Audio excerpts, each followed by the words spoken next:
good. This Good. is fun. It's so fun. Oh my gosh. So I'm so excited. Thank you for those of us who are joining live. I'm really excited to know Xenia. I've known Xenia for quite a few years now. She's a good friend. And we've worked very closely together because she does all things that I care about, which is earth, garden, natives. And she has got some incredible things coming up. And so I just thought, why not hop on? And so everybody can learn more about you and what you're doing. So why don't you tell everybody, Xenia, who you are, what you're doing, and why you're doing it. Cool. Hi, everybody. My name is Xenia D'Ambrosi, and I own and operate Sweet Earth Co., which is a garden and flower design studio located on a sustainable flower farm right here in Pound Ridge. And what we do, to sum it up simply, is we grow, we design, and we teach. On the grow side, we grow a little under an acre of specialty cut flowers, which includes both perennials and annuals and herbs. And we provide those flowers to our community in the form of a flower CSA. We also use them to design for weddings and events. And then we design gardens, mostly eco gardens, for our clients. We design and install. And so on the third pillar, which is teaching, we offer on-farm events, workshops, and design tutorials. And then online, we have webinars, and most recently, our online course, the Eco-Friendly Cutting Garden.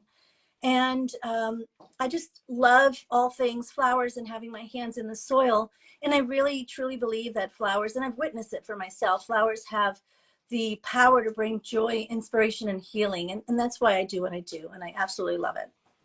I love that. And aside from joy and healing, they can also increase real estate values if you do it right. In fact, I've witnessed the values, and the more people as we go along, the more people who are looking for properties are caring about how much grass, how much garden, they're paying attention, and they really think that it's important. So what do you see as the important elements of diverse, eco-friendly garden? I think that there's so much to consider, but it shouldn't be overwhelming. I think when people look at their landscapes, you know, the first decision that they should think about is plant choices, and they should start with lawns. You know, lawns are the largest crop that we're seeing, and it's got zero or less or almost zero ecological value. They are really sinkholes of resources. And so look at your landscape and first consider how much lawn do you really need? And in those areas where you want or need a lawn, perhaps consider a lawn alternative, an ecological alternative to lawn. And there are several options to choose from for both sunny spots and shady spots. And then in the areas where you don't need a lawn, consider an eco garden. And that can take the shape of native gardens, pollinator gardens, herb gardens or herbs and flower gardens mixed up, veggie and flower gardens mixed up, meadows. There are a lot of options to choose from. And my personal passion, cutting gardens. And those are a great alternative to an ecological garden. They provide so many benefits. I love that. Now, plant choices, sorry, to go back to no, go ahead. Plant choices would be like the first thing that you think about. And then the other element of an ecological diverse is how you maintain that and how you nurture that. Yeah, I love that. And you kind of brought up a little bit of diversity, having a mixture of textures and plant types.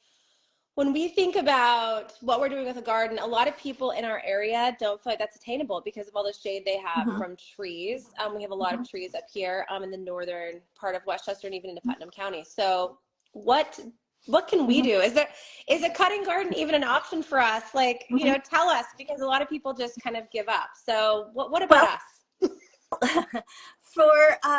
For you shade gardeners out there, there are definitely options. There is the right plants for the right place. I think that is just keep that top of mind.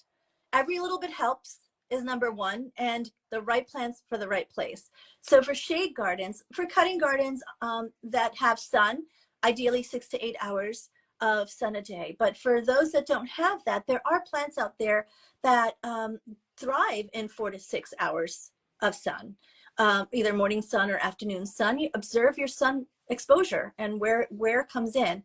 But there are plants for that, and there are blooming, flowering plants, both shrubs and plants, herbaceous plants. So there are options, and you can design one that offers you all the elements of a bouquet while still fitting the size of your garden area and the elements, whether it's sun or soil texture or whatever. You can design a garden that fits your space. I love that. I think that's great. And I think one thing that you do really well that I really want everyone to know is your Sweet Earth is only on just under an acre of land. So you know how to make the most out of what you have. So even if you only have a small patch that you want to turn into something, or you feel like you don't even have that much yard, you can make something happen. So I think that that's something that everybody needs to know, right? Like you don't need acres of land.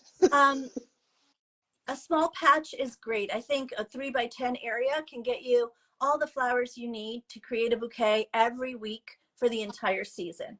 But even if you don't have a patch of 3x10, you can start smaller than that. And you can also even move to containers on your patio or your deck, or, some people, we started on fire escapes in the city before we came up here. So there's optionality in terms of creating a garden that fits your space. I love that, because that means even renters can do it, right? So all my renters out there, you guys can still have a beautiful patio garden.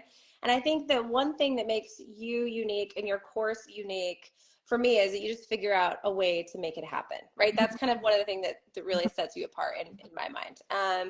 But why don't you tell us what else sets your course apart? So I think that what's unique about the course is that it's pretty comprehensive, but we walk the participant or the student through all of it step by step with visuals. And our focus is on creating a garden that is both aesthetically pleasing, functional, and has ecological value. That's kind of where our focus is, but we do so with as much support to the student as possible. So there's learning modules, there's workbooks, there's a lot of visual. I'm a visual learner, and so I thought about all of that in putting this course together. I even spent a lot of time talking to new gardeners and avid gardeners and people who've tried growing cutting gardens before to really figure out where their challenges are, so that I can create a course that is very helpful and comprehensive. So we've created a course that has a lot of information, which is good for the beginner gardener, but has so many other bonuses added to it that takes that person from new to experienced, or an avid gardener, teaches them new things as well. And it has not only the grow side of it, but also what do you do with those flowers once you've grown them? So we have a lot of design support in there as well, tutorials on how to design bouquets and centerpieces. And so I feel it's a super comprehensive course, but the value is both in a focus on ecological aspects of it, as well as the support that's provided. Many courses, you take the course and that's it. Then you go out and you try to do this on your own. And we provide some ongoing support throughout the season so that we can help you carry out whatever it is you're learning in the course. I think that, first of all, that sounds incredible. And I think that some people might be concerned about the price. I actually think it's very fair. And I think part of why I think it's fair is all the things you just described, right? You're kind of their partner in crime as you go through the process. And not only have you done this, but you've also done like a detailed journal piece as well, right? For people to document things so that if they have questions, they can come back to, right? There are so many bonuses. Yeah. Go ahead. I said, well, price is an understandable factor, but the way to consider it, it's an investment. It's an investment in your property. It's an investment in you as a gardener. And it is quite comprehensive. I would say before I go into the bonuses that there's also a payment plan for those of you that need to make that investment in small chunks. It's $347, so it's not it's not a huge investment, but it's, you know, it's important to understand and recognize that that can be an issue for people. But there's so much value in the course, not only in the actual learning modules of it, but in all the bonuses that are provided. There's over 10 bonuses, including that support group, that Facebook support group that I mentioned. There's the a journal, a garden journal. It's over 150 pages, which we sell separately as well. We've bundled that in. There's design tutorials. There's a tutorial on how to read a soil test. And you might find that information elsewhere if you scour the internet, but it is all in one place for you. And it is designed to be easily digestible and to have a focus on the ecological perspective. So the bonuses, all the bonuses alone are worth more than the value of the course. Yeah, and I love this because Snap Happy was saying one thing that's great is you get to give your florals, your homegrown florals throughout the season. And I think that, and for party hosts, which I think is so great. And you can even dry your flowers to create gifts later, which I think, you know, is one thing that you do really, really well to get full use of your florals. And the thing that people really aren't considering is when you are investing in your home, you are increasing your real estate value. And so, you know, you may not see it right now, but if you maintain and take care of your home, you're going to see that too in the long run when you go to sell that property. And also the intrinsic value. You're bringing more wildlife to your space. You're bringing more scent, more texture. You're going to be able to enjoy your spaces more. And so there's also intrinsic value that goes along with this too that I don't think people really think about. So I do think it is an incredible value. And I think that, and if you have, I think that and if you have kids, in addition to the ecological value and the real estate value, and there's that kind of the softer values, right? The community values, if you will. I mean, bringing flowers or giving flowers to somebody does provide joy. I mean, it's a great moment. So it improves community, it improves, you know, relations. It's also great. Gardening is, we all know there's statistics out there that gardening is absolutely great for you, for your mental and your wellness. And it also, one aspect is it sparks creativity. When you're out there, you can do so much with flowers, like you mentioned, besides designing bouquets and making arrangements. You can dry them, you can create botanical art, you can write about them, you can photograph them. There's so much creative opportunity when it comes to flowers and gardens. Yeah, I love that. And I think also it's a great way to include your kids too. I know my son loves gardening with me. And so to see the reward of the flowers sitting there, I know he loves cutting flowers here. So I can't imagine what he's going to do when we create our own at my house. So something to think about. Yeah. Bringing in the younger generation and making them aware of the value of sustainable environments. Exactly. It's so important. It's a gift that keeps on giving, really. So if someone's not worried about having the time to go through the courses and the Q&A sessions, are you recording these? How's this going to work? So the learning modules, there's 6 learning modules, and those are pre-recorded, and you can go through those at your own pace. You have lifetime access to them. There are all the downloadable materials that support the course.